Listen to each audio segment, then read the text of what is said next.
All right, so with our goal of writing a strong paragraph, you can go to Google Classroom and find that there are two new postings. Um, the latest one is on writing a strong paragraph, and it has 5 steps on how to do it. I just want to briefly go over this. So what you'll notice is the first step in writing a strong paragraph is details. It means coming up with all the details that you can think of about your topic or subtopic. So let's just imagine that we're writing an expositional piece on a day at the beach and you brainstormed a list of details. You could brainstorm a lot of details, but remember I said you had to have at least 8 yesterday. So I took the topic that was on the bottom of the worksheet on details that we did yesterday. I picked the one that was a day at the beach, and I added 8 details. So let's read what to do first. So step 1, write a list of details. It says, as soon as you've settled on a topic for your paragraph, write or jot down everything you can think about it. Get your thoughts on paper. Use sensory details, which we really focused on yesterday, our 5 senses.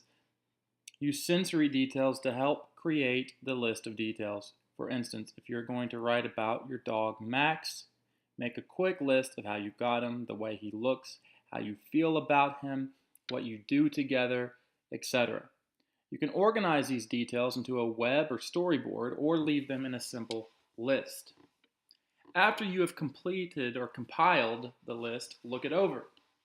Narrow your list to 8 to 15 details you can write about in a single paragraph. Cross out the other details you decide not to use. So, I'm going to look over my list, like it said, and I'm going to see what I can do to combine some of my sentences here. Well, actually, we're not going to get to that yet.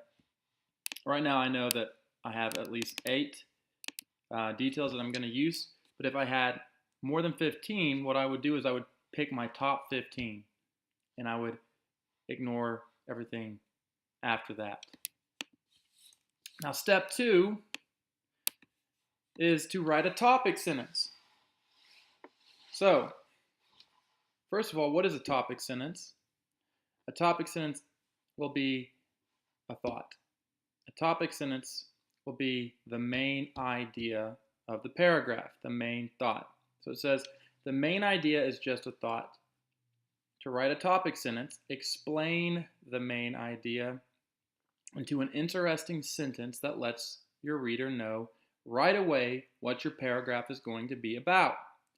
For instance, if your main idea is I love my dog, your topic sentence could be something like, the world's greatest dog lives at my house.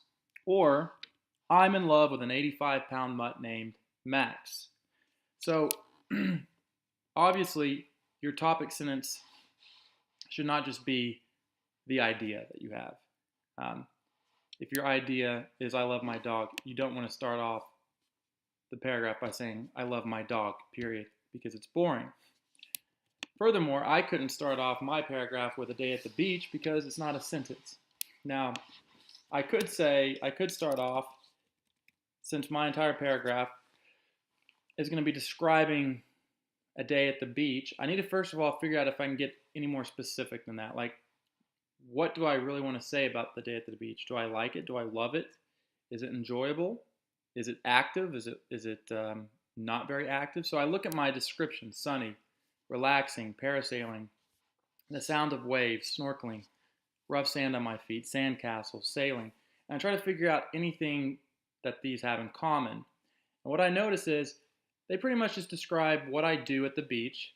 So I think a good way to start off would be, there is no better day than a day at the beach. That's what I'm going to start it off with. Now, I could say something like, I love going to the beach. But I feel like that would be kind of boring. You want to try to be as creative as you can get. But this is a good topic sentence because it states the main idea a day at the beach, and it gives it more detail, and it sums up everything that I'm going to write about. So basically it introduces the main idea of the paragraph. And of course, you would need to indent. Now step 3 says to support the detail, or to support with detail sentences. Here's where the list of details is really going to help you. Look over the list, combine 3 or even 4 details that go together in one well-written sentence. Max leaps into bed with me on stormy nights and buries his shaggy brown body under the covers. Now amplify that sentence with a follow-up sentence. There's not much room in my bed for the 2 of us, but I feel sorry for him when he's shaking and scared. So I told you guys yesterday to write a paragraph that had 2 compound, 2 complex sentences. All right. So as long as you have followed that guideline, you will have some pretty well-developed sentences. So what I'm going to do is I'm going to see if I can combine any of these sentences into a nice, let's say, complex sentence. So I have the sound of the waves. I have the rough sand on my feet, snorkeling, parasailing, sand castles, sailing. Parasailing and sailing kind of go together. What I'm going to say is, I'm going to go, I love relaxing. Oh, I could say this because I want to do complex. So I need to start off with an awubis word. While I enjoy many doing activities like parasailing and snorkeling, see I got 2 details in here.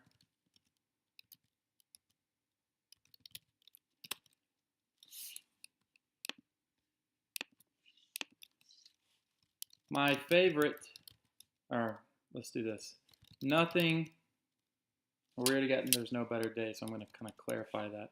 While I enjoy doing activities like parasailing and snorkeling, my favorite part of the beach just may be relaxing. See, I get the detail of relaxing with a good book. Let's say relaxing in the sun and reading a good book. So there you go. A complex sentence that combines several of the details that are up there. See, I combined it with, I got to put sunny, relaxing, and the detail of parasailing and snorkeling. So I got 4 of my details in one complex sentence. So you need to try to do that as well. You want to try to combine your details, more than one detail, into a sentence. And then I want to follow up with something else that makes sense with the paragraph or with the sentence I just wrote. So I'm reading a book, I'm relaxing, I'm reading a book. I've learned, or I've experienced many wonderful stories while laying on a beach towel and digging my toes into the rough sand. It goes with the detail of using the rough sand on your feet. Then the final thing, or excuse me, step 4, sum up your thoughts with a conclusion.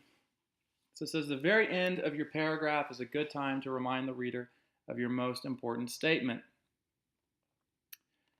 If the main idea is, I love my dog Max, tell the reader one more time. But of course, it would be boring if you use the exact same words, so use another way to sum up your thought.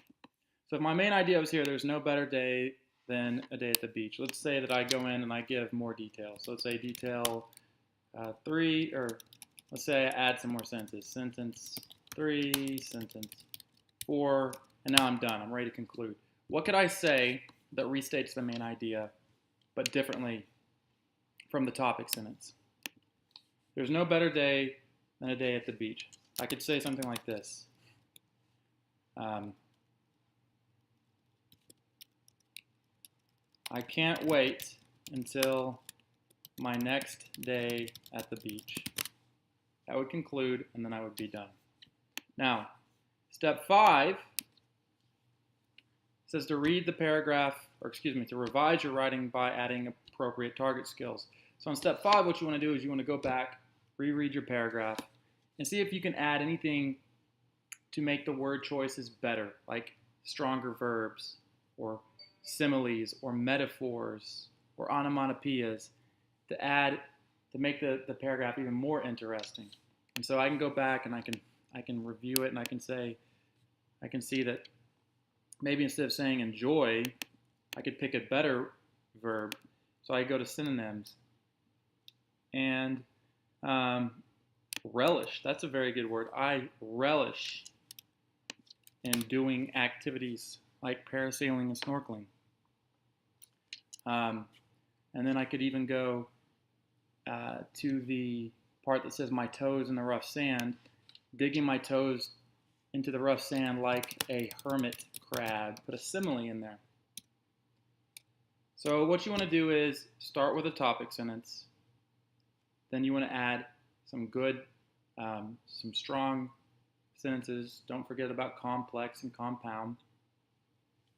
And try to combine more than one of your details into a sentence.